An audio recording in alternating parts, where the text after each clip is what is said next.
২৬ মে উপকূলে আঘাত হানে ঘূর্ণিঝড় রেমাল। তাণ্ডবে ক্ষতিগ্রস্ত হয় উপকূলীয় জনপদ।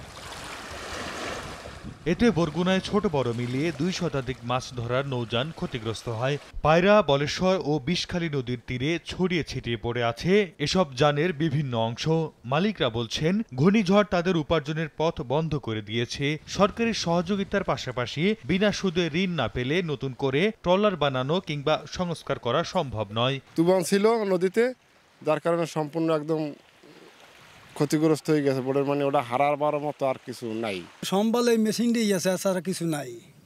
এখন যে আমি কিট দিয়ে যে সারা মেশিনটা ডাউন দিতে পয়সা লাগবে, এ তো ফিক আমার নাই। ক্ষতিগ্রস্ত ট্রলার মালিকরা আবেদন করলে সরকারের সহায়তার বিষয়ে ব্যবস্থা গ্রহণের আশ্বাস স্থানীয় প্রশাসনের। নগদে ৫০০ টাকা বা তার বেশি পেমেন্টে পেতে পারেন ঢাকায় জমিসহ ২০ কোটি টাকার পুরস্কার। স্থানীয় মেম্বার বা চেয়ারম্যান এদেরকে গ্যারান্টর করে তারপরে তাদেরকে ঋণের আওতায় নিয়ে আসতে পারি। আবেদনটা আমরা সরকারের কাছে পৌঁছালে আমার বিশ্বাস যে মৎস্য অধিদপ্তরও কিন্তু এই বিষয়ে যে যারা ক্ষতিগ্রস্ত তাদেরকে কিন্তু সহায়তার হাত বাড়িয়ে দেবে। ট্রলার মালিক সমিতির তথ্য মতে বরগুনায় প্রায় ৩,০০০ মাছ ধরার নৌযান রয়েছে। এসব ট্রলারে কাজ করেন প্রায় ৪৫,০০০ জেলে। সময় সংবাদ, বরগুনা।